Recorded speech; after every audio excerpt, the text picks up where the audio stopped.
them to feel, as they will, that the health service is working much better, is there for them and their families in a way that it hasn't been for many years. And I want them to feel safe and secure both in their immediate neighbourhood and as a country, both our borders and national security and defence. So they're the three things that I'm focused on more than anything else, those three things. I want them to feel that we've cleared up the mess that we inherited after the election. It was a huge mess because we had a broken economy and broken public services, and that we're on the road to rebuilding the country. Okay, thank you. And what about child poverty? What would you like to see as progress on that? Well, I mean, poverty and tackling poverty and breaking down barriers has to be central to everything that we do. People will not feel better off or safe and secure if we haven't tackled poverty. But I'm very clear in my own mind that we must tackle poverty by putting in the support that is needed, but also break down the barriers to opportunity, because otherwise we won't fix the very deep and complex causes of poverty, and that's why it's central to what we are doing. And it's not a one department issue, it's across all departments because it is so complicated and deep rooted. But it's got to be more than just support to deal with poverty as it is today, but also to put in place the measures to ensure that people can get out of poverty and stay out of poverty. And that's why, broadly speaking, the strategy we've adopted has four limbs to it. The first is to increase income, the money coming into people's pockets, if you like, into their household, to decrease costs to them, to strengthen the local support they have, particularly back into work, but in other ways, and to boost financial resilience. And I'm very proud of the fact that the last Labour government drove down poverty, and I'm determined this government's going to as well. Okay, you talked then about working across departments. You've obviously got the missions that you're working towards. What are you personally doing from the centre in number 10 to make sure that those departments work together? Because sometimes in Whitehall you can pull one lever somewhere and it doesn't have the desired effect. It can actually have a perverse outcome. So how are you going to make sure you're stitching those issues together? Well, the first thing is to make it absolutely clear this matters to me, and matters to number 10 is one of the central things that I want to drive, and that our priorities are the three that I set out earlier on. 2, to put in place the cross-departmental working, which is often the most difficult bit, and then to set up the relevant task force. For child poverty, obviously, we've set up a designated task force to look specifically at child poverty, to devise our strategy. And that reports in, so I have oversight of that, so that everybody can see it's a number 10 Prime Minister priority in what we're doing. And it would be your aim to see child poverty reduced by the end of the Parliament? Oh, yes. Thank you. Yes, as I say, the last Labour government got child poverty down, and I want to get child poverty down. Thank you. Florence Eshalomi, MP. Thank you, Chair. Thank you, Prime Minister. You mentioned that child poverty is central to that. For every child to be lifted out of poverty, Prime Minister, will you agree that they need to live in a safe, warm, secure home? Remember the tragic case of Awab Ishaq, the 2-year-old that died in Rochdale in, frankly, unsuitable, uninhabitable conditions of damp and mould. And it's welcome that the new government has set its priority on tackling this issue. Prime Minister, when this new regulation is highlighted and brought in later this year, are you confident that this legislation on tackling damp and mould will be enforceable? Yes, I think firstly it's really important, and thank you for highlighting it, because it was a terrible case that in this country, in these times, anybody could die in those circumstances. So that's why we made the pledge to put it into law. We've put it into law, and we will. I don't think we can simply say that that law on its own will do all the work that is needed. That is why we've strengthened what we've put in place for standards in housing across the board, including checks on landlords to do things like electricity safety checks as well. So yes, I'm confident that it's the right law. Yes, I think it is enforceable and will be enforced. But I don't think in any of these fields to do with either housing or poverty, there's one silver bullet that solves all the problems.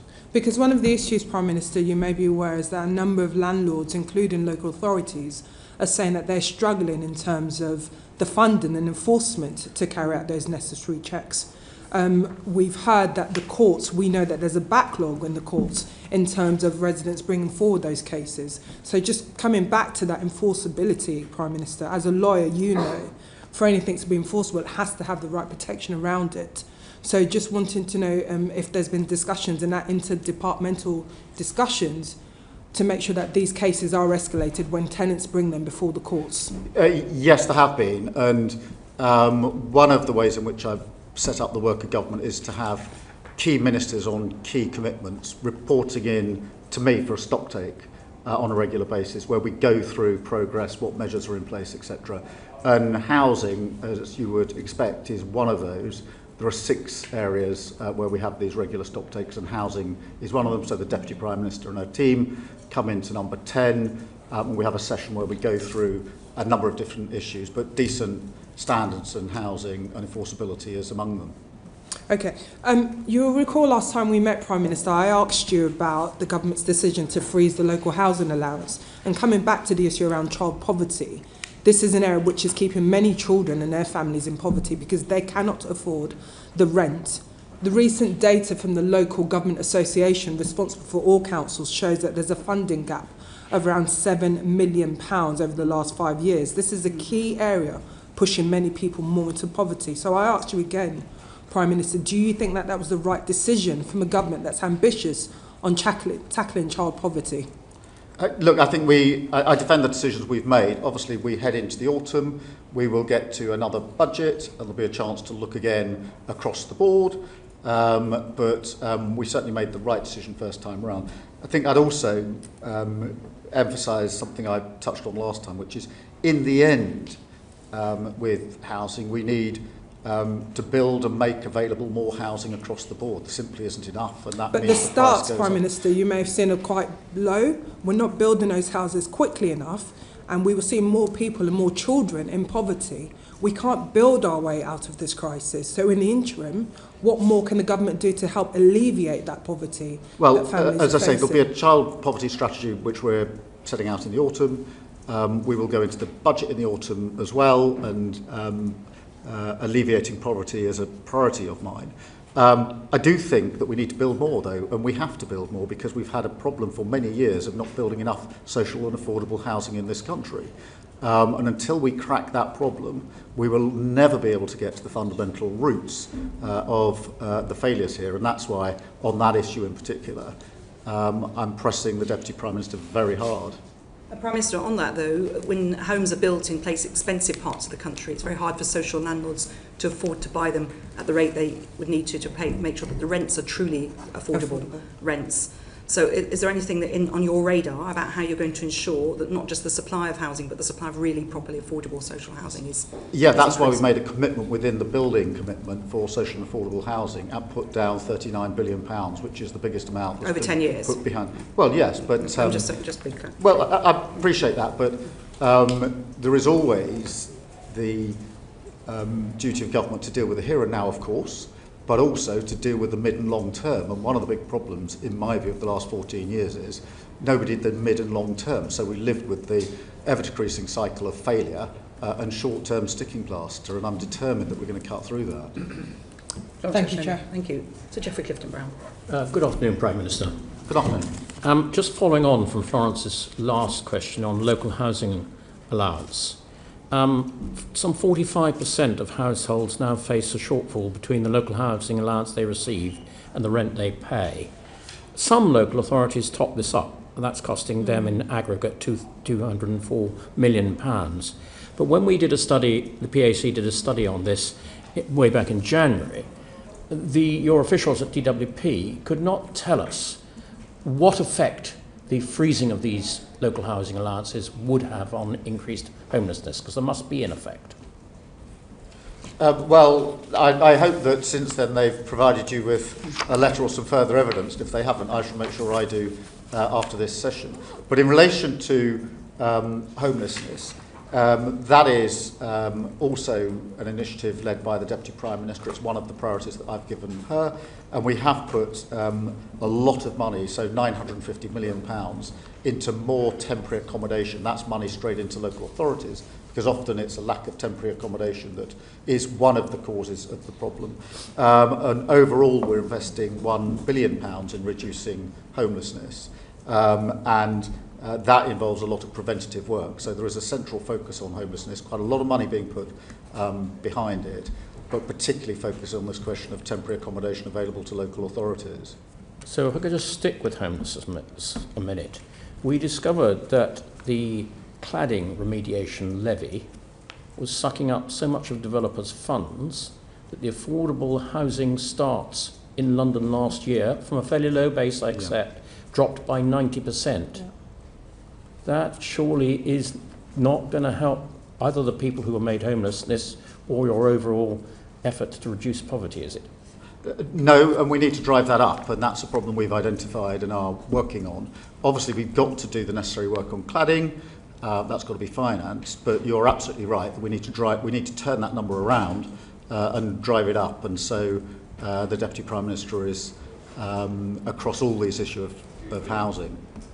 So one of the hardest things I found in our inquiry was that at June 24, almost 6,000 households with children were being housed in bed and breakfasts, of which almost 4,000 were over the 6-week limit. I just ask you, Prime Minister, to imagine what it's like living B&B with children, especially over when you're having to get out probably at 9 o'clock in the morning and not come back till 6 o'clock in the evening. It must be pretty hard. And of that, so we found that 39,000 households were living in occupying temporary accommodation outside their normal home area. So there will be people living over the 6-week limit with B&Bs, with children, outside their area, trying to struggle to get to schools or work or whatever it is they have to do. I really wonder, what would you suggest you can do to begin to solve that problem? Well, firstly, let me acknowledge it's a real problem, has a huge impact on families, and not just the physical aspects of living in those conditions and the cramped and small circumstances, but also in very many cases the ability of a child, for example, to get on with their homework and get on at school. So it has not just immediate short-term consequences, it has longer-term consequences, because those same children, once they're struggling at school, will then struggle further down the line in school. That is why it's important that we have put the extra money into temporary accommodation for local authorities to make sure there's a wider range of accommodation. Now, you can't fix this overnight, but you're absolutely right, it needs to be turned around for all the reasons that you've identified, and I absolutely understand.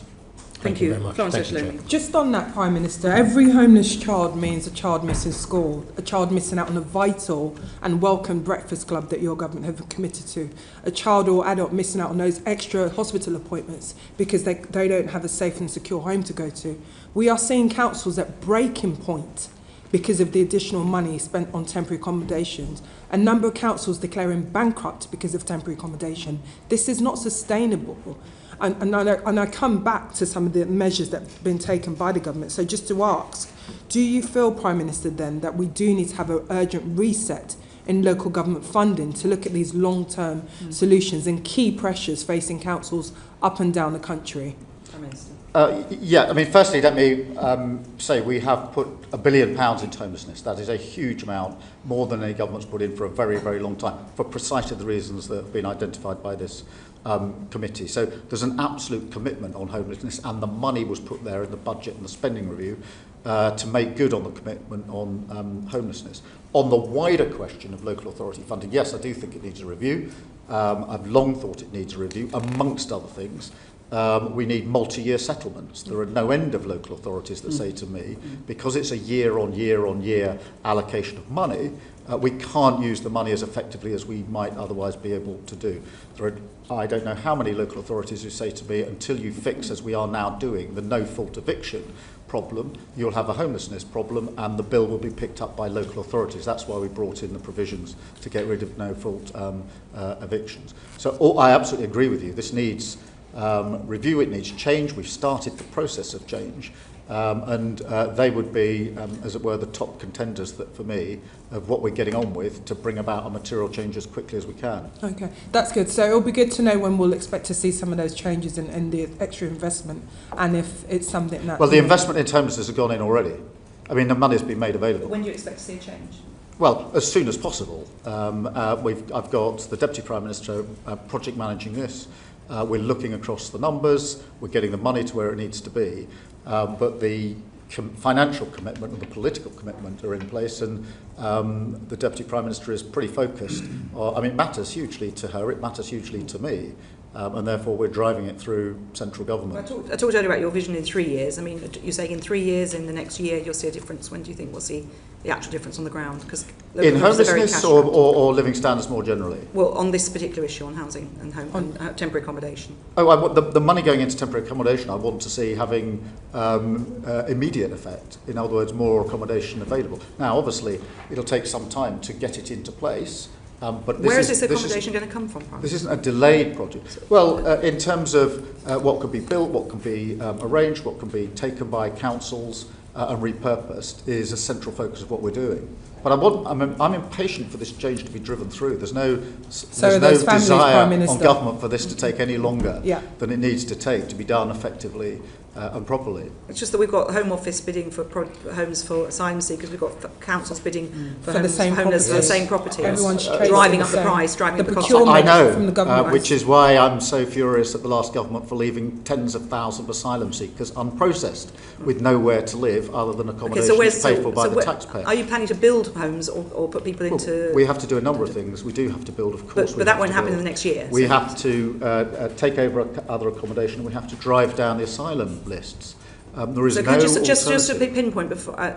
What other accommodation precisely are you planning to take over to provide temporary accommodation for families? Oh, there's lots of housing in many local authorities that can be used, and we're identifying where it can be used. But I mean, look. Can you give us? Have you got any examples you can give us? No, but I'll write in and give you details. Because I could say certainly in a number of our local authorities, already picking up from around the table, there isn't a lot of spare housing available. If there were, councils would be able to be dealing with it by now. Well, exactly, which is why leaving a huge tens of thousands of unprocessed asylum seekers that need to be housed is a huge problem for this government. So you'll be putting the homeless families into those hotels? No. We're looking at what accommodation is available, and I'll make sure that we send a detailed letter. Okay, well, we certainly look forward to receiving that detailed note. I'm sure councils will be breathless waiting for it. Helen Hayes, MP. Thank you. Good afternoon, Prime Minister. My committee has just completed an inquiry on children's social care. And as part of that inquiry, we heard really devastating evidence from care-experienced young people who experience a cliff edge in support at the age of 18. So, for example, a young person told us how she had to give up her A-levels because she had to work in order to pay rent to keep a roof over her head. I hope you would agree that that is a choice that no young person should have to make. And as a consequence of that evidence, my committee's recommended that young care-experienced people need more support at the age of 18, both with accommodation and with their living costs, to stop them being trapped in poverty for a lifetime. Is that a recommendation that you agree with, and how would you progress the urgently needed additional support for young people leaving the care system? Well, firstly, I absolutely agree with the identification of the problem that you and your committee have put forward. Lots of children coming out of care essentially go off a cliff edge from having support when they're in care to almost none, and we've got to, in my view, change that so there's support and it's graduated as they come out of care. I haven't looked particularly at the recommendations, but I will make sure that they are being looked at and obviously give you our full response to them. Thank you. So we welcome very much the government's commitment to youth guarantee to support young people into education, employment or training.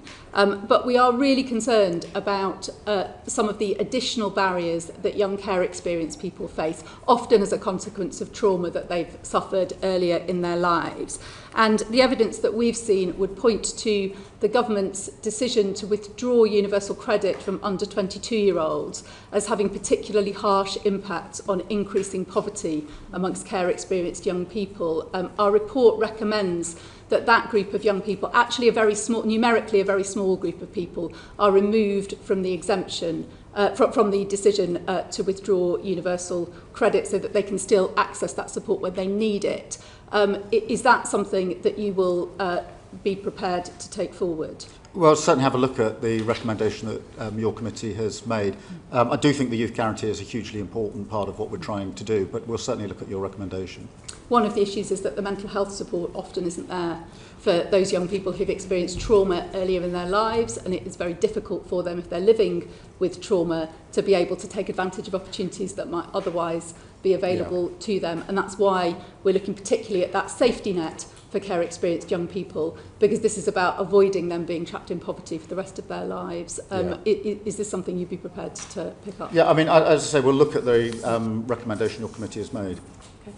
And then the final thing from me, just drawing again on that report, is that the evidence is that, I mean, really, if the government is serious about homelessness, if the government is serious about tackling the problems that we have in the criminal justice system, the government has to be serious about providing better support for young people in the care system, because they are so vastly overrepresented in both of those populations. So a quarter of the prison population has care experience. That would indicate that they're not in prison for any reason other than their lives have gone really badly wrong because they've been let down previously and when they were children. So this is a problem that we believe as a committee is of strategic importance to the government, yet support across the country for care experienced young people is completely inconsistent. So our committee recommends that there is a national offer for care experienced young people. Will you commit to that, Prime Minister? Well, firstly, on your general analysis, I agree. I mean, for many years we've seen an overrepresentation of those that have been in care in poverty and in prison in the criminal justice system. We absolutely need a better approach to that. Whether a completely national approach is right or wrong, I don't know. I'll certainly have a look again at what your committee has said about this and make the relevant inquiries. But we do have to improve the chances and opportunities for those who've been in care and come out of care. And it starts obviously with what has been a cliff edge for many of them, but then continues with quite deep-rooted problems very often for the rest of their lives. On current policy, they will still face that cliff edge and they will still fall through gaps in support because there is not a national safety net for them. So I hope that is something that you'll look at in detail and come back to this committee in due course with progress. Okay. Thank you. Thank you very much, Ms Hayes. Debbie Abrahams, MP. Thank you, and good afternoon, Prime Minister. Since you were last before us, Prime Minister, my committee published our interim findings on the Pathways to Work inquiry in May, where we expressed our considerable concerns about the imminent UC and PIP legislation, and particularly in terms of the changes in eligibility of these benefits, with the potential of pushing 250,000 disabled people into poverty. Now, I acknowledge the concessions the government made to the bill, but the fear and anxiety that this caused to disabled people currently in the system cannot be underestimated. I just wondered what you'd like to say to them now and what you will be doing differently in the future. Well, it's very important that they feel secure and supported, and that is at the heart of what we are doing in the changes we're making to welfare and related areas. I want to see more opportunities and more support put in place. And some of that will come from the state, some of it can come from employers. I'm absolutely clear in my own mind there's more that employers could do and the state can help them to do to encourage those with disabilities to come into work and to retain if they are in work. And I've seen good examples of that myself, as no doubt you have, but not enough across the country. So we need to do more. Thank you. Well, on that very point, you'll be aware that there is still projections that your government has put forward that estimate 50,000 newly disabled people in April next year will be pushed into poverty. Because of the reduction in the UC health element of the bill. Now, you mentioned about getting more disabled people into work. Charlie Mayfield, who, as you know, is doing the Keep Looking Working review, not to be published until later this autumn, Prime Minister, has said it will take several years before the labour market changes in order to allow more people to be employed, disabled people to be employed, but also to retain disabled people. So, my question to you is, several years, 8 months. What are we going to do to mitigate against the potential pushing of another 50,000 people, disabled people, newly disabled people, and their families into poverty? Well, I think the Mayfield report is coming in the autumn with the final recommendations, so we obviously need to look at that piece of work, and that is focused, as you know, on what employers can do. I don't accept that everything is going to take years. Some changes do take years, but not all changes take years, and we have to do work in the interim to give that support to those with disabilities. What specifically had you in mind, given that we've had a disability employment gap for, well over 10 years? Well, I think there's a lot of work can be done with employers to encourage them to take on and to retain. That doesn't need primary legislation. I've seen pilot examples of it across the country, which I'd like to see many more of, that have been very, very successful. So, yes, I accept that, if you want to pass legislation, it'll probably take some time. I don't accept that every change that is needed, some of them that I've seen for myself have been quite effective, don't need legislation at all, and I think we can get on with that as quickly as possible. The Mayfield recommendations will be on with us, obviously, later this autumn. Can you give an example, Prime Minister, on that? Yes, I'm aware of the Trailblazers examples, and again, these are pilots and tens of thousands, not the hundreds of thousands that will be affected next April. And I'd just like to point out that in my part of the world, there is one job for a disabled person for every 333 disabled people chasing them. It's slightly different in the south, where there's a more vibrant local economy. It just seems so punitive in that regard. But ultimately, Prime Minister, I just wanted to go back to my first point about doing things differently. This was poor legislation. It was designed to save money for the Treasury by cutting support to sick and disabled people. It was so far removed from Labour values of fairness and social justice, let alone compassion and common decency. I have to say I felt ashamed. So what are the values that will underpin the government in terms of the policy making going forward, so that we avoid the harms, the potential harms and the real harms that people are going to face, disabled people, vulnerable people are going to face? I think this is a really important Labour value. I think the fact that there are nearly 1 million young people out of work, not earning or learning, is a huge challenge for our country. None of us should be accepting of a system that operates like that. It is broken, it needs to be mended. All the evidence is that if you're on benefits and out of work at that young age, the likelihood of ever getting into good, well-paid, secure employment goes down, down, down for the rest of your life. 1 in 10 working age people out of work and 3 million locked out for health-related reasons. It is no wonder that almost everybody says the system is broken and it's got to be changed. And I'm glad that we've started the process of change. I'm not going to pretend that we got everything right in recent weeks, but we do need to reform the system, and we should take that on as a Labour argument, in my view. Couldn't agree more. Everybody agrees that reform needs to happen. It is a broken system. Reform does not, you mentioned right at the beginning in your introduction, reform does not mean cuts to household incomes of already struggling households. We must do better, Prime Minister. You mentioned about reducing poverty. This had the potential of actually increasing it. I'll leave it there. Thank you. Thank you, Ms Abrams. Just Geoffrey Clifton-Brown. Hello again, Prime Minister. It seems that we have, as Debbie Abrahams was saying, a long-term trend of unemployment increasing every month. It now stands at 4.7% and 1.67 million people out of work. And therefore, it was perplexing to me, and I hope it might be perplexing to you, that when we did our inquiry on the 2nd of July into job centres, we found that there were 2,100 fewer work coaches than there had been the year before. Now, I accept that the DWP have had difficulty recruiting them, but given that I'm sure it must be your government stated objective to try and help people back into work wherever possible, and job coaches play a key part in that, it was surprising to find that not only was there fewer job coaches, their initial interview time had been cut from 50 to 30 minutes, with proposals to cut them even further.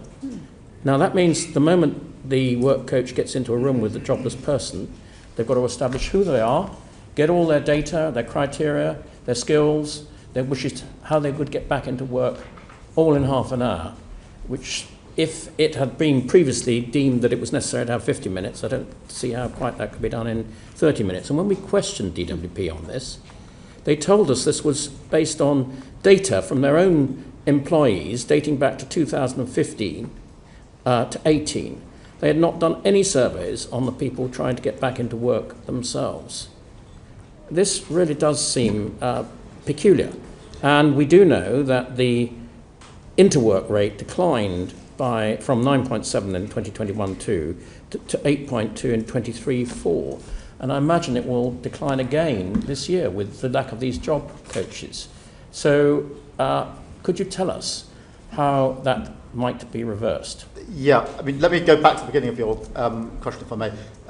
The employment rate is up 0.8% over the year. The unemployment rate is also up slightly. Now, you may think that that's a slight contradiction, but as you will know, what that indicates in the data on my own analysis is that the inactivity numbers have gone down, so those not even looking for work have begun to look for work, hence the unemployment figure has gone up at the same time as the employment figure has gone up. That therefore puts a great spotlight on the very problem you've identified, which is whether job centres are doing what we expect of them in terms of helping those that are now looking for work and those that have been looking for work into work. I think we have already started the programme of changing the way job centres work, because there's not enough time coaching and helping people into work. I also don't think that many businesses are actually going to the job centre when they have a vacancy. I've talked to lots of businesses myself and said, when you do have a vacancy, are you putting that at the job centre so we can match up the local jobs that are available with those that are looking for work? And the answer is most of them don't go to the job centre. So there's a lot of change in the job centres that we've already started and we need to see through for the very reasons you've identified. So, Prime Minister, I don't think you quite answered what I asked. And you said, I think, that the job coaches were going to be given more time. In fact, not only are the initial interviews cut from 50 to 80 minutes, the follow-up interviews are also cut considerably as well. So in other words, people seeking to get into work are finding it more and more difficult because they're getting less and less advice. Yeah, I mean, I'll take away the point you're putting to me. I'm not across the details of how many minutes are allocated to the coaches in job centres, but the broad principle that you're putting to me, as it were, I agree with, which it needs to be more support for people to get into work, and we need to change the way job centres work altogether, in my view, and change the very nature of them. Which is part of the work that we're doing, but I will take away the particular issue you put in terms of the minutes allocated and get a fuller answer to you. Sorry, final question for me. You said just then you want to change the way job centres work. Do you want to just elucidate on what's in your mind on that? Yeah, I don't think most businesses are advertising in job centres, and I think there's a basic mismatch between what is genuinely available in an area for those that are going to a job centre and that which they're being presented with. And I think it's a problem we've got to sort out. Okay. That is because people don't have faith in the job centres. Businesses don't, so you haven't got the job centre doing the job it's intended to do. I also want to, whether it's minutes allocated or whatever it is, I do think there's more support, and we've allocated money to support people into work, and that needs to be used much better in my view. In terms of the precise minutes allocated at face time or support time, I'm not across the detail of that, but I'm absolutely clear that we do need that more support. They're the two fundamental changes that are needed for job centres, to my mind. Thank you. Thank you, Prime Minister. Liam Byrne, MP. Prime Minister, thank you. You said at the top of the meeting that your vision for 3 years' time is that, in your words, I want people to feel better off. Just so we're absolutely clear, is the ambition that everybody in our society should feel better off in 3 years' time, including the poorest 40% of households? Yes.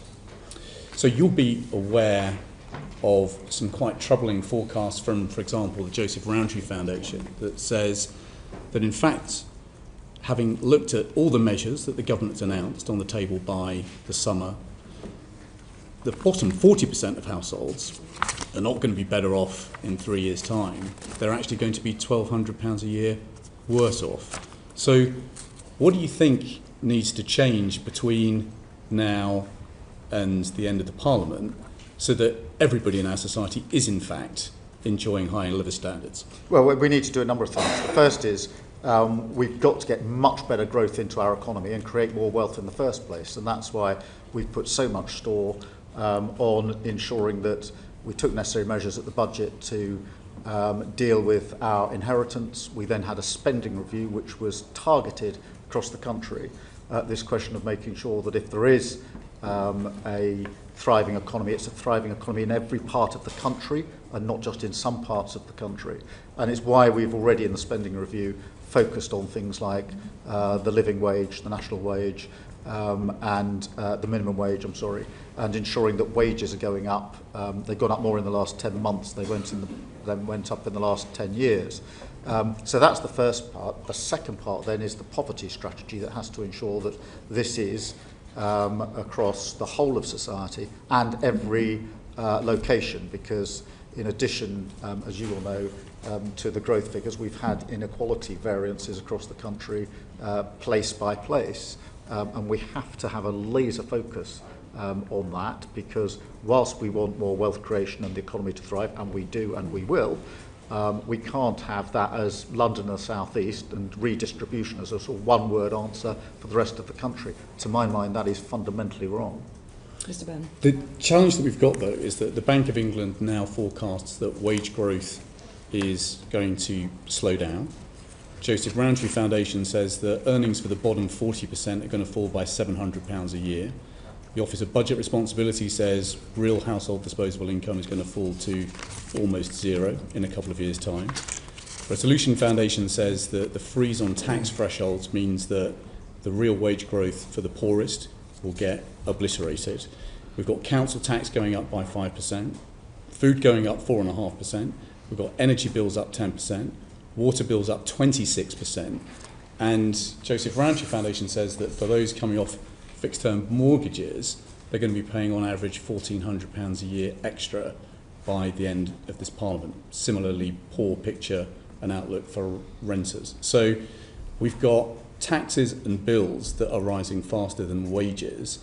So the question remains, what else do you think is needed over the next year or two so that everybody is enjoying higher living standards by the time of the next election? Well, if I just concentrate on two aspects of that. Firstly, the income side and then the cost side. On the income side, obviously, we have already pulled the lever of increasing minimum wages, which is on average of, I think, about £1,400 extra into everybody in effectively 3 million of the lowest lowest paid, above inflation increases for standard rates of universal credit.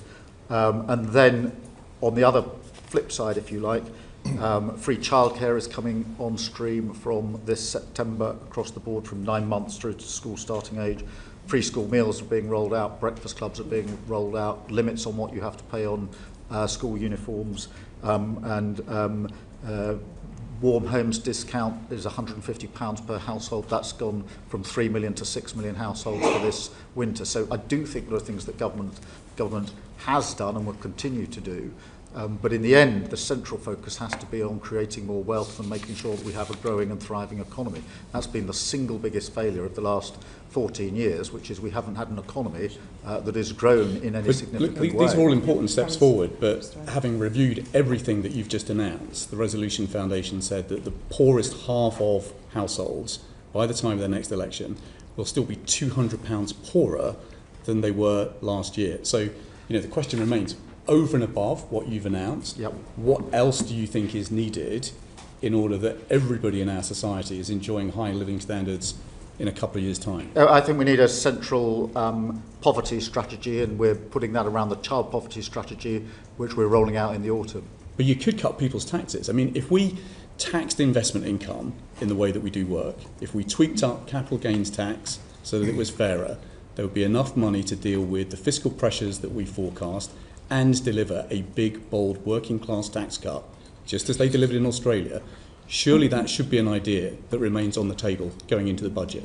Well, I'm not going to be tempted to start speculating on what might or might not be in the budget. It's going to come in the autumn. We will get the forecasts.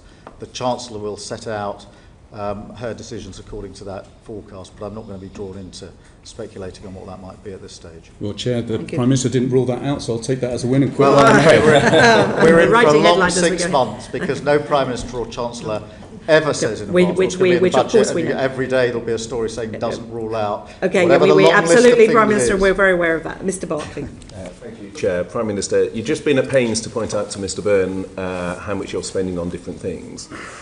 In May, the government had the second highest borrowing since records began, with only peak COVID in May 2020 being higher. Sorry, I missed the middle word there, Steve. I'm so sorry. In May, your government borrowed the second highest amount since records began, £17.7 billion you borrowed just in the month of May, and only peak COVID in May 2020 was higher. Do you expect borrowing this year to be higher or in line with forecast at the budget? Oh, in line with forecasts, and there have been monthly fluctuations, usually for global reasons, as you'll have seen in a number of other countries. But we have also obviously got our overarching fiscal rules in place, which are ironclad, one of them relating to borrowing as a proportion of debt. So tomorrow we will get both the June figure but also the figure for your first year in government of how much you've borrowed. You're expecting that to be in line with what was set out in the budget? Well, I'll see what the figures are tomorrow, and there have been, I think every month this year there have been fluctuations, broadly driven, and I think generally accepted as driven by events that are happening globally, almost capable of being tracked to them day by day, but I want to be in line with the forecasts. We've got the fiscal rules in place to ensure that we are in line with the forecasts. Well, the spending decisions you're talking about weren't global factors, they're national decisions. At the spring statement, the OBR found that there was a £14 billion deterioration in the fiscal forecast, the fiscal outlook from between the budget and the spring statement. Industry analysts are predicting a similar amount of deterioration ahead of the budget. Again, is that something that you would reject? Well, my experience so far has been of different predictions almost on a weekly basis as we get into the final stages of the budget, which is why I think it's important to see them over a slightly longer term and see what precisely those forecasts are when we get to the autumn. And I don't say that frivolously. I mean, I was very concerned only a few weeks ago when the conflict in the Middle East looked like it was going to escalate rather than de-escalate. I was very concerned about the impact that would have on oil prices and on our economy as a result. And therefore, I do think it's important for us to see this over a slightly longer term. I mean, we're tracking it, as you would imagine, would accept very, very slight closely. Variations. What I'm trying to tease out is whether there's a trend, and you're rejecting, for example, pretty widely accepted industry analysts that there's an expected further deterioration. For example, ING had predicted a further 14 billion. You're saying that's quite wide of the mark. Well, let's see what the OBR's forecasts are in the autumn. Right. As I say, my experience is that those forecasts change on a pretty regular basis, often according to external factors, and trying to guess now what the forecast might be in the autumn is fraught with all sorts of difficulties. Fine. In terms of consistency then, given other things change, is it reasonable to say, with regard to the fiscal headroom that you set out, that as a point of principle, you feel that there should be a reasonable amount of fiscal headroom? Yes. And you took measures to restore the headroom in the spring statement. Was that because the fiscal headroom you put in place at the budget was too insufficient? No, I don't think so. I'd gently point out that the fiscal headroom we put in the budget was considerably more than the last government put in their last budget by some measure. But then there was a lot of fluctuation in the early part of this year, particularly with conflicts in different parts of the world, but also with the immediate after effects of the tariff decisions that were being taken, for example, in America, had an impact. And it was right, in my view and the Chancellor's view, that we retained the fiscal headroom. Okay, so even though the headroom at the budget was insufficient and you, in my view, rightly took measures at the spring statement to restore it, the OECD are wrong when they said last month, again, pointing to how thin the fiscal headroom is. Again, you feel both industry analysis is incorrect and you see warnings from the likes of the OECD as incorrect in terms of suggesting it is way too thin. No, I'm not saying they're incorrect. I'm just saying I think it's important for us to look at it in the round and over the slightly longer period. I do think it's important to have that headroom, which is why we put it in the budget last autumn, and why in the spring statement we took the duty to put that headroom back in, which is what we did. The OBR found that of 21 forecasts that they have done since 2010, all but one of those was overly optimistic. Are you confident that the OBR forecast and the budget will not be over-optimistic this time? Well, I don't know. I mean, look, that's a matter for the OBR. They make the forecast. They're there for a purpose. And we obviously take what forecast they put in place and act accordingly. Okay, what I'm interested in is decisions you have taken, for example, on welfare, where the IFS, I think, put the figure to over 3 billion, on winter fuel, where your own government figures put the cost as an additional 1 billion. There will be known pressures from decisions you have taken, which will be coming in the forthcoming budget. And what I'm interested in is the trend of a fiscal headroom which was insufficient, and you've already had to take measures to restore it. Warnings of that and warnings from industry. And again, without getting into writing a budget ahead of October, I'm interested in the trends and whether you're concerned. No, I mean, I am, Stephen. You've been in this position preparing for budgets, and you will know the experience, which is that there are forecasts that, as you lead into a budget, begin in the end come on a weekly basis and fluctuate week to week, literally, and therefore.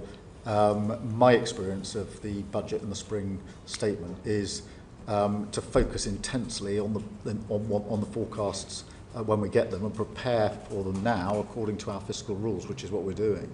Well, you would accept that the size of gap we're talking about is more than mere fluctuations? Well, I mean, look, back in the autumn, the OBR predicted one thing. By the spring, it predicted something else. By autumn, they will give their prediction going forward from there, and we have to work from that forecast. But that's been consistent in a deteriorating line. That's the concern. It's not been fluctuating and getting better for some of the time. It's been consistently deteriorating. Well, different forecast different things. Nobody forecast that we'd have the highest growth in the G7 for the first quarter of this year, but we did. And I'm pleased about that. And I think the measures we're taking can create the conditions in which we can improve on that in the autumn and the budgets thereafter. Okay, so optimism, Prime Minister, for the future as well. Of course. Okay, thank you very much. Dame Caroline Dinage. Thank you very much. Good afternoon, Prime Minister. 86% of charities say that they are seeing an increased demand for their services. Meanwhile, fewer people and fewer corporations are actually donating to charity and their overheads are going up. What's your government going to do to support charities? Well, it is important. I think over half of the charities have been exempted from the national insurance rises. We are looking at what we can do on sort of business rates, etc., for charities and put in the support that they need. That's it. Well, there's probably other things as well, and I'll write to you with further stuff. I mean, you say that half of charities have been exempted from the national insurance contributions, but there are 44,000 registered charities that have an income over £100,000, and the National Council for Voluntary Organisations reckons that the next increase is going to put their payments at 1.4 billion. You know, these are the organisations that you said when you came into this room, you said tackling poverty is central to everything we do. These are the organisations that are doing just that in our constituencies. They're tackling poverty on the ground, they're feeding people, they're running hospices. Your next hike is one of the causes of the decline. 30% of them say they're cutting staff. Isn't it time to offer just a blanket carve out to charities? No, I don't think it is. But in terms of the point you make about charities in all of our constituencies working hard in these areas, I completely accept that. And one of the things that we launched last Thursday was the Civil Society Covenant, where we got many, many thousands of charities together and did what we promised in opposition, which was to bring the government and the charities together in a partnership through that covenant and demonstrate to them the sort of work that we can do together. I have to say, they felt that that was the first time it had ever happened with a government prepared to work with charities in that way. It was a very good thing, very, very well received, and an example, to my mind, of the sort of partnership working we're going to have in this country. We're going to bring around the change that we need to bring about in the speed we've got available, because we have to always remember we inherited both a broken economy plus broken public services. No government's inherited that combination for decades upon decades and decades and decades, and that's a very difficult working environment. But you're now attempting to break our charities. I mean, just this month, Marie Curie Hospice in Liverpool closed their inpatient unit permanently. Your civil society covenant won't put charities on a good financial footing by itself.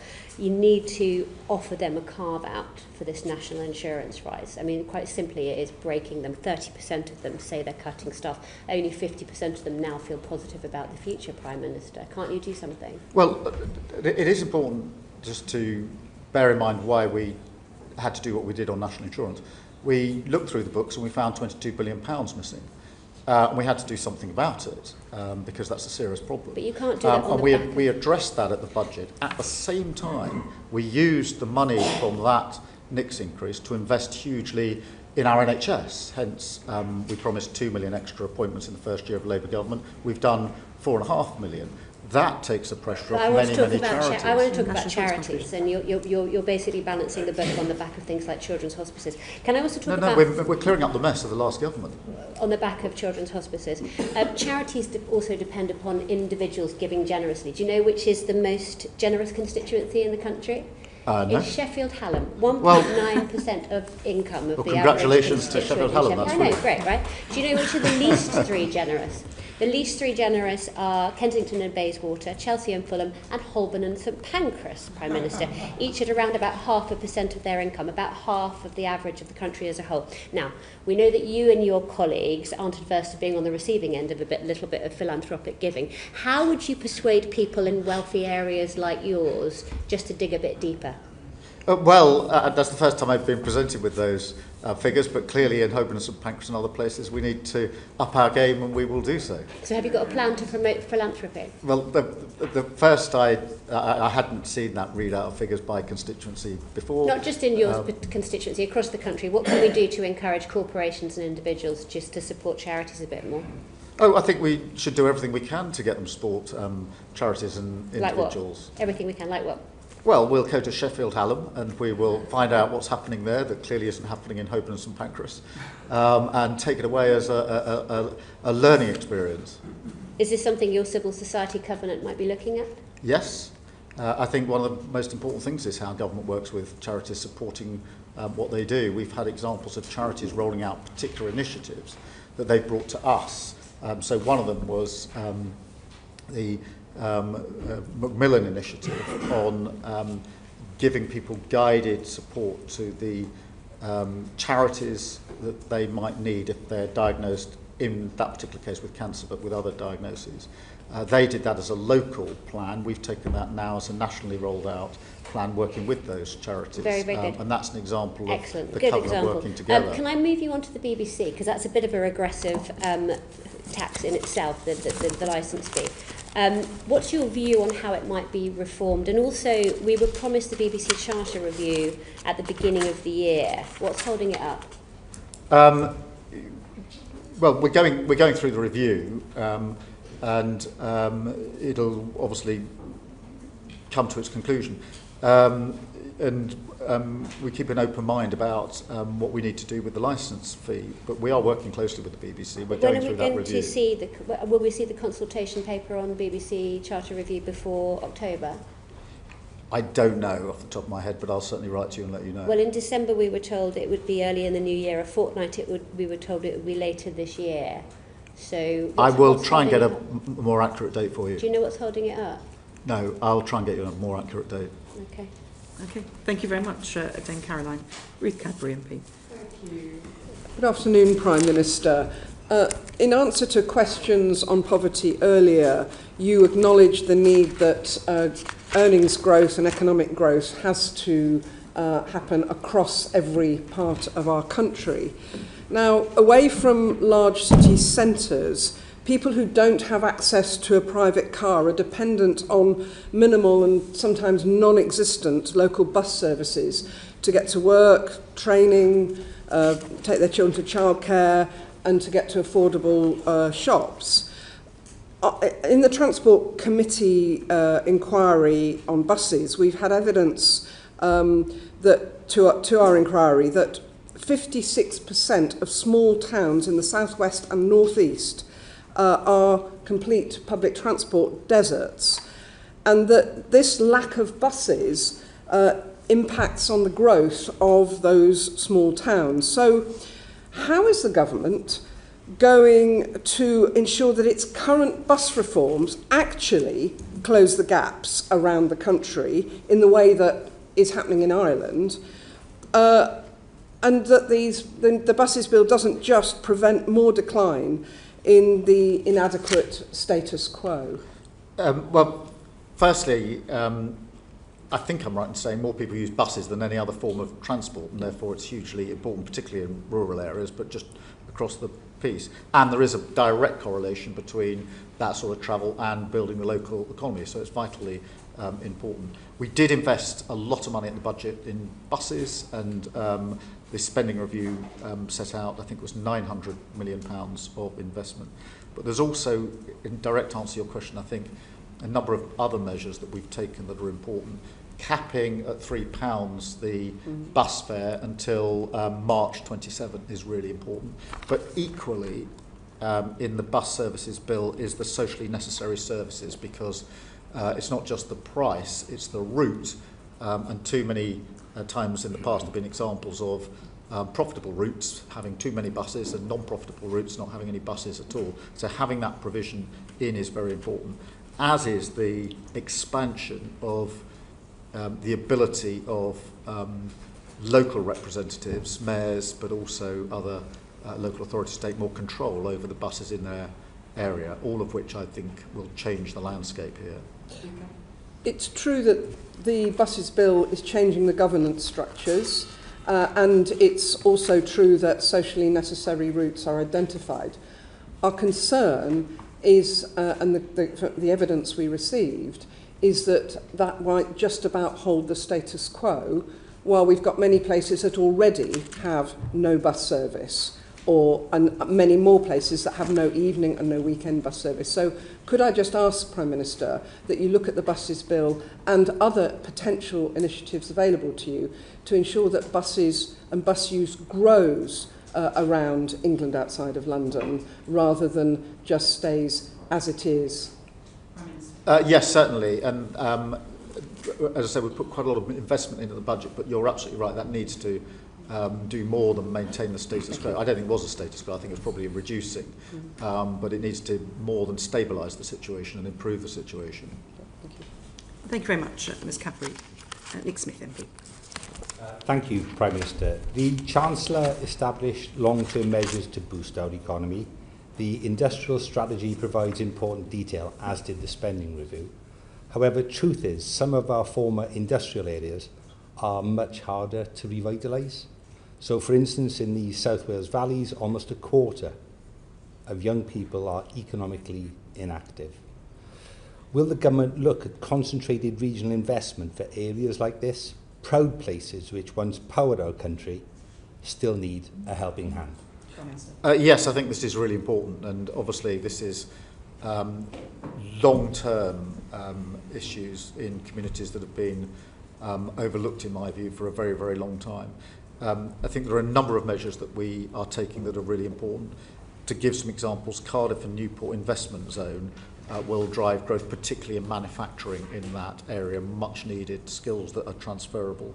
There's a Newport semiconductor cluster, which will support hundreds of highly skilled jobs. You'll be well aware of all the support that's going into Tata Steel, into Port Talbot, and Tata, the owner there, that we're working with very closely. And I was very pleased to see the electric arc furnace work start just last week or the week before. But in addition to that, and really to tie it to the previous questions, we also need to invest across Wales and South Wales in particular in transport and rail across the region. Thank you for the answers, particularly on Newport. That's very close to the Eastern Valleys where I'm from. But also, Prime Minister, can we invest in the future in a much more localised ways in the valleys? There's 750,000 people there. They need good support in the future. Yeah, absolutely. And the transport improvement, the local growth work that we're doing, and the empowering of local authorities and working with the local with the Welsh Labour government are central to that in terms of what we're doing. Thank you. From Wales to Scotland, Patricia Ferguson. Thank you, Chair, and good afternoon, Prime Minister. The Scottish Affairs Committee has recently been looking at those former industrial areas in Scotland, and we've observed that persistent long-term poverty and poor outcomes occurs in many of our former industrial areas, particularly those that are not close to major towns. So what steps is the government taking to ensure that the benefits of the industrial strategy reach those communities? And what work are you doing with the Scottish Government? But also, what is the role of the Scotland Office in helping to deliver those outcomes that we want to see? Some of the levers to deal with poverty are obviously devolved. Some are not. The ones that aren't, we can operate and pull, and we will. So that's your minimum wage, the changes to universal credit, employment rights bill, and some of the other schemes like warm homes. So there are things I think directly the government can do. The budget last year set out the biggest devolution settlement for Scotland, best part of £50 billion per year. So there is the money there for the Scottish Government to get on and take some of the other necessary measures, and I'm not convinced that they're doing so. Our job, notwithstanding our political differences, to work with the Scottish Government to deliver, particularly on good, well-paid jobs in areas that need them. That we are doing. One of the first things I did as Prime Minister was to go to Scotland, in fact, the very first visit within days, to say to the First Minister that notwithstanding our political differences, I saw my job to be delivering for Scotland, and therefore we'd work with him and his government wherever we could. Nick Smith, MP.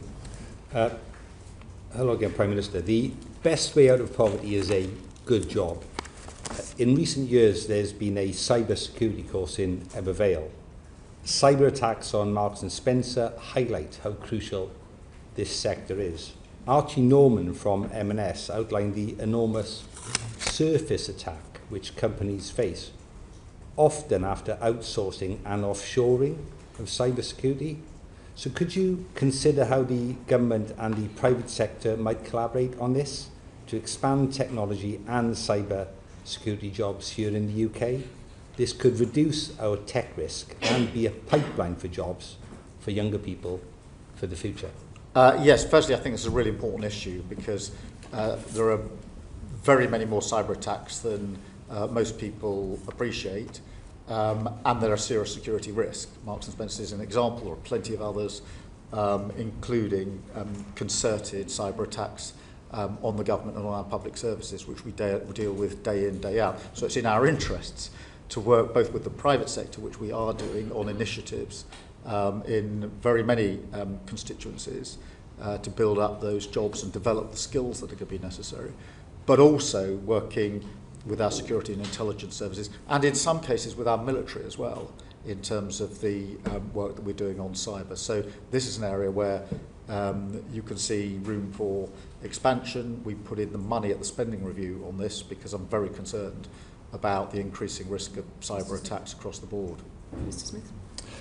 Just to emphasise, however, this issue of outsourcing and offshoring of cybersecurity, if you could please go back to the private sector about that, I think that will help a lot across our country. Yes, I'll do Prime that. Minister, are you specifically looking at any promoting any training in places like the Welsh Valleys in order to promote cyber training for young people to help build skills in those areas Mr Smith's highlighted? Yes, there are initiatives in... Have you got any specifics you can give? It would appreciate you may not have that. I know there are, but mapping. what I'll do is I'll make sure they're available to the committee. Thank you. Patricia Ferguson. Thank you again, Prime Minister. Many of the communities we're talking about in both Scotland and in Wales have had difficulties now for quite some time. This is not a new problem. These are obviously very hard to reach communities in that sense, but many of them actually possess quite high levels of manufacturing skills that we could use in to promote the industrial strategy.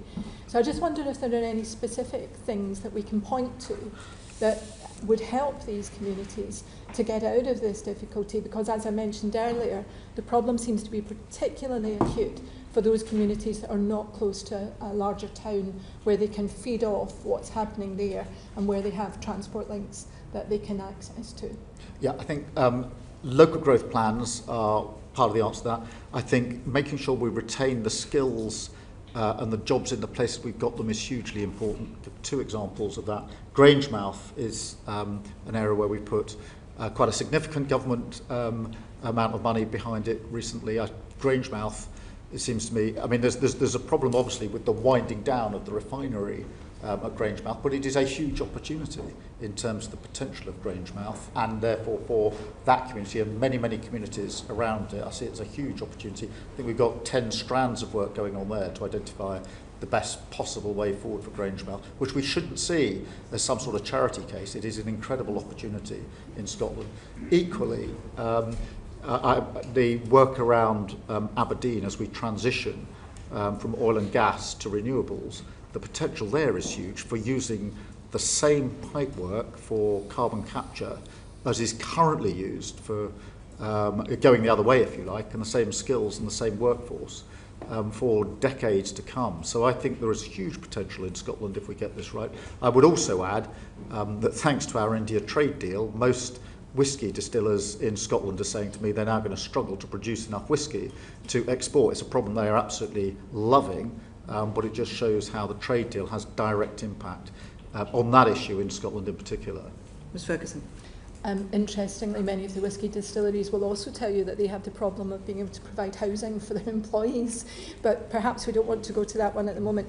But I wonder whether you think that the new jobs coming forward, both from Grangemouth specifically, and also in the transitioning of the North Sea, are able to keep up with the number of jobs that are being lost? I think they can, but I think it needs additional work, one of which is to value the local supply chains and to ensure that that is measured when contracts for procurement are put out, because I think particularly at the moment having secure supply chains in Scotland is vitally important, and therefore one aspect, whether it's Grangemouth or elsewhere, can then feed a lot of other communities, a lot of other jobs in quite a wide range of areas, but only if we value the fact that they are Scottish jobs in Scotland, where, in my view, the investment and the contract should be, not least because that then supports the communities through those jobs, and those with the jobs are then paying tax back into Scotland rather than paying it in another country.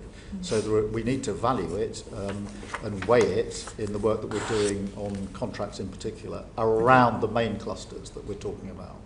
Thank you. Thank you very much. Andy Slaughter, MP. Thank you, Chair. Good afternoon, Prime Minister. People of limited means used to rely on legal aid to navigate through the criminal and civil justice systems, as I think you know. The 2012 LASPO Act destroyed much of that, leaving an inadequate patchwork of advice and representation and longer delays in the civil courts, which is the subject of a Justice Committee report published today. No one is expecting the government to suddenly restore the billions taken out of legal aid, but is there a comprehensive plan for ensuring access to justice, or will this be more of a patch and mend job? Well, it's a massive problem, as ever. There's no department that we inherited that is anything other than broken.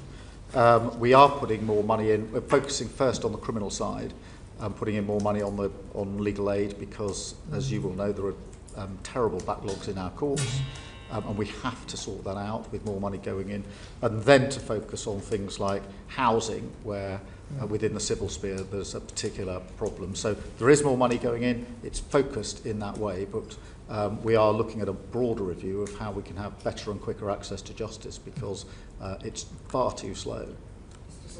Thank you. Could I just move on to reoffending then? We've got terrible reoffending rates in this country. People leave prison without a job, a place to stay, or support with addiction and mental health. Some become a nuisance on our high street, committing further offences and quickly finding themselves back in prison. But while you're building new prisons and substituting control and punishment in the community for custody, what plans does the government have to cut the numbers committing criminal offences by reducing reoffending, stopping the revolving door that destroys the lives of victims and perpetrators alike? The first thing is more mental health and substance abuse support in prison whilst people are in prison, which we're putting in and does make a difference. I think for those that are out of prison and serving their sentences in the community, there's an initiative we've launched with councils to try and bridge them into well-paid work at the end of that part of their sentence, which is shown to have material support, and then putting a better package of support around those actually leaving prison when they do leave prison. So they're the three things that we're doing at the moment. Thank you. Thank you very much. And we're now going to move on to discussing some of the international issues that you've been dealing with, Prime Minister. And Andy Slaughter's going to kick off with that as well. Well, slight change of tack, Prime Minister. Every day it's clearer that the civilian population of Gaza is being starved, killed and displaced in a systematic yet indiscriminate way. The steps the UK has taken thus far have had no effect on the criminal actions of the Israeli government. Indeed, these have accelerated and spread to the West Bank. What further steps will the government take to protect Palestinians from mass killing and destruction of their homes and communities? And will these include recognition of Palestine as a state and acting on our obligations under the ICJ advisory opinion? Firstly, we need, in direct answer to the first part of your question, we need a ceasefire, and we need it straight away, because that will create the space for the remaining hostages to be released. They've been held for a very, very long time. It will create the space for aid to get in at speed and at volume, which is desperately needed. And equally importantly, create the space for a political process, which to my mind is the only long-term way to get a sustained peace in Gaza, and we mustn't forget what's happening in the West Bank as well.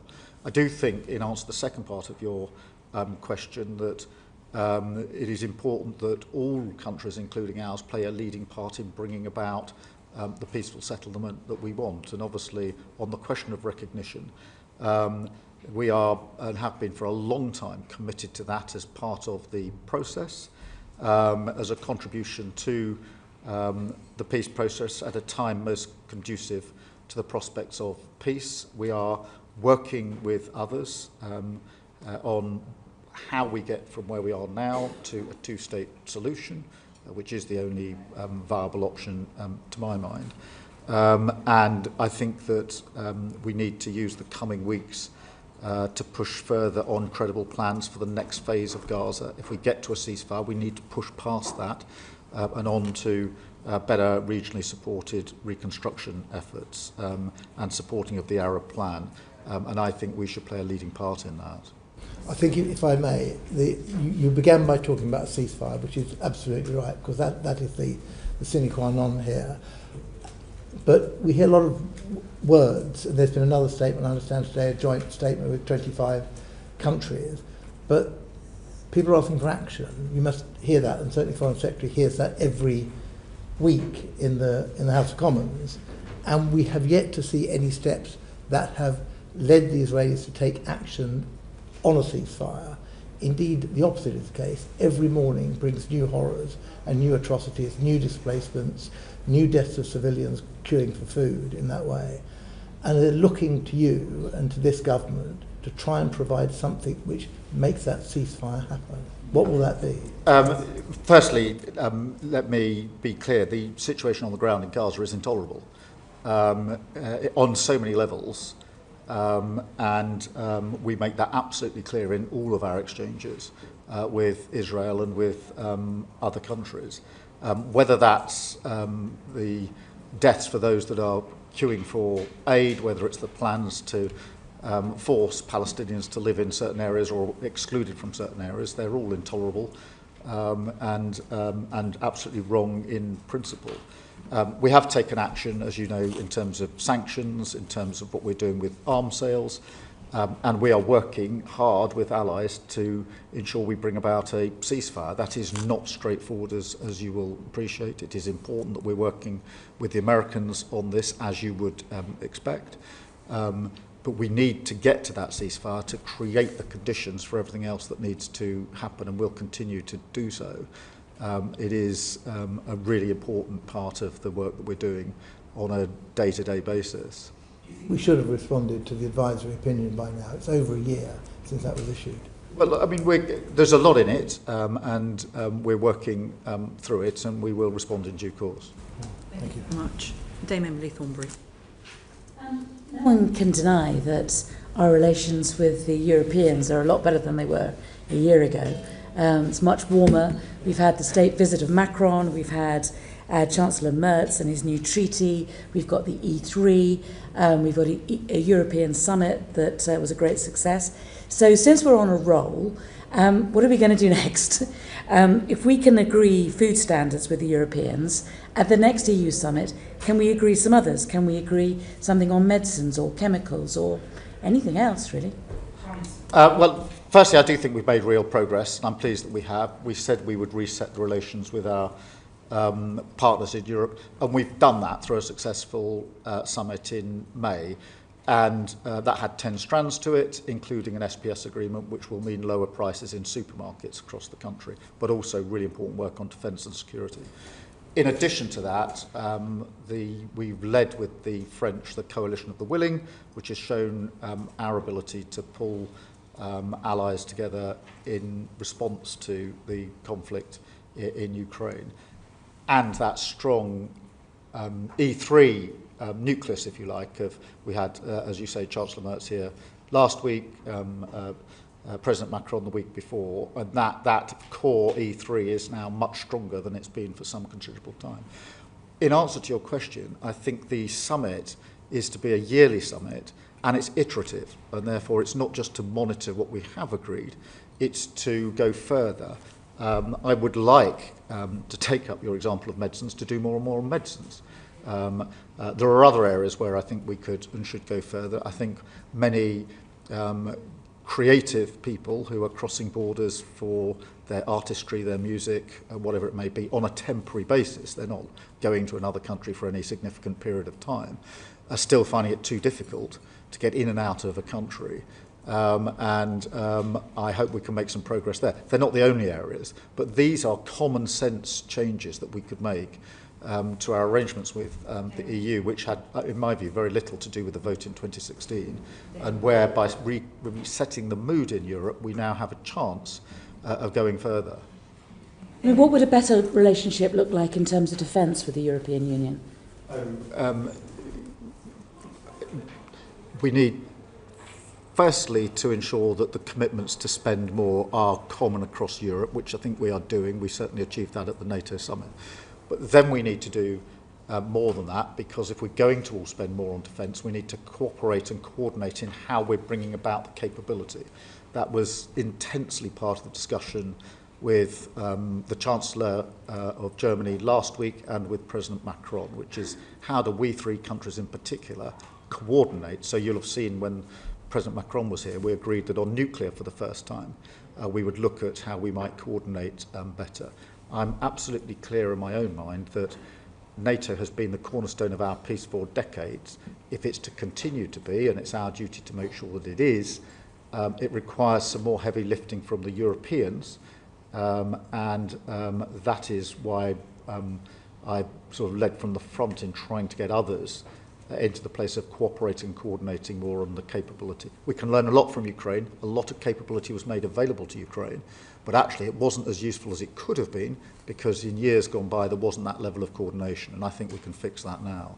So can I ask you just about something else in relation to defence, and I think we have to ask you about this, about that shocking data breach for Afghan. I wondered, do you think there was a better way in which the previous government could have dealt with the data breach? Do you think that a super injunction was the right way? Do you think there was a better way of dealing with it? It was a shocking inheritance. We inherited the breach, we inherited the injunction, and we inherited a secret scheme.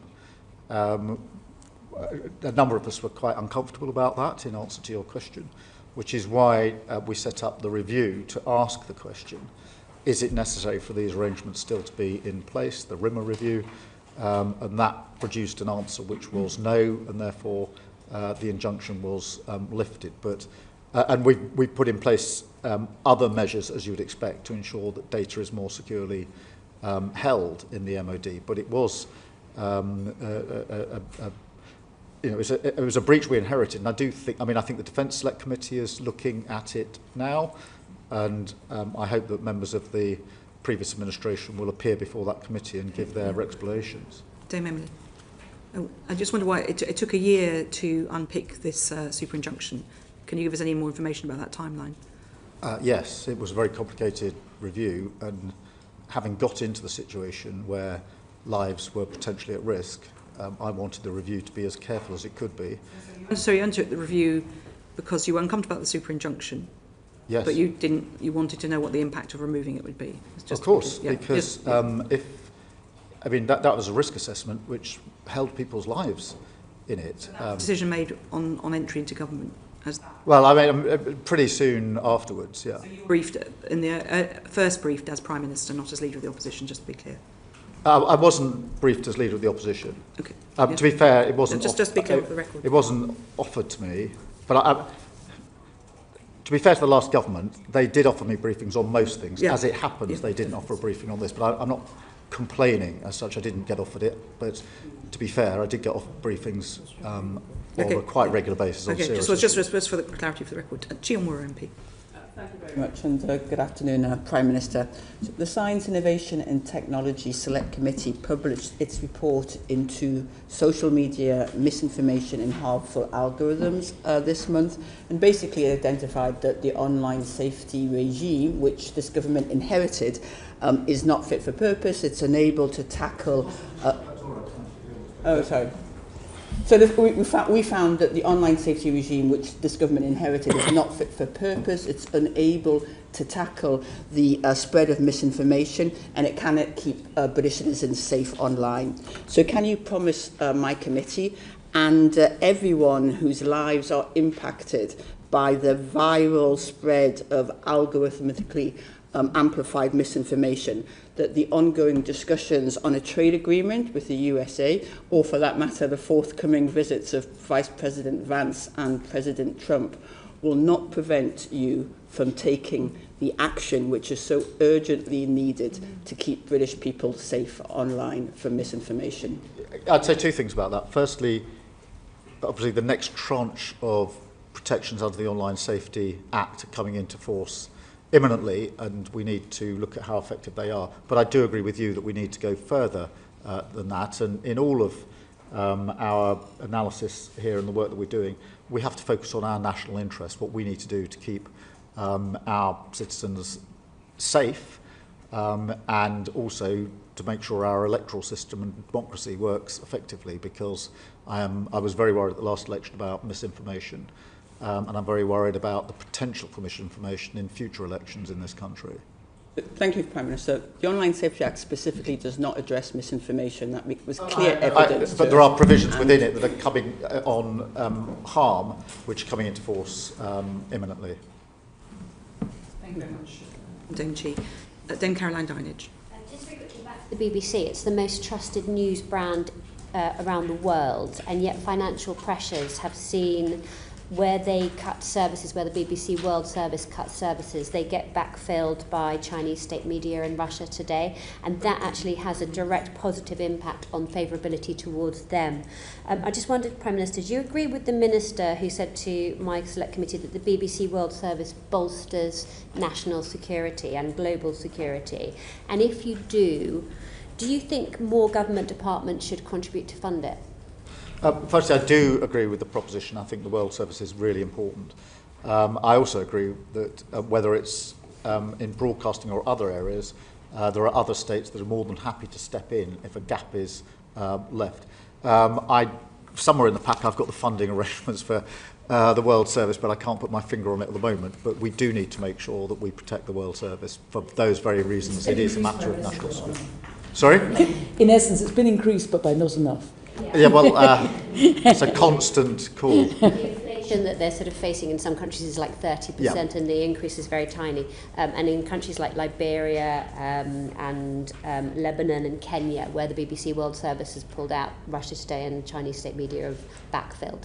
So it's just really important to put that on your radar. No, I take that away, but I agree with the basic proposition that other countries are very quick to step in if we leave a gap. One tiny quick question. Will there be a Department for Culture, Media and Sport after the next reshuffle? Yes.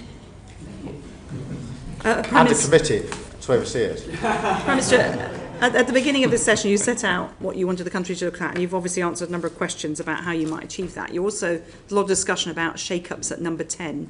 Do you think, given what you've laid out and the challenges that the country faces, there may be a benefit to bringing in ideas from outside number 10 and Whitehall, and how are you proposing to do that, if so? Oh, I think there's always room for bringing outside ideas into number 10, whether that's from the private sector, particularly those that are running businesses, whether it's from our mayors and local representatives across the country, whether it's from making better use of parliamentarians.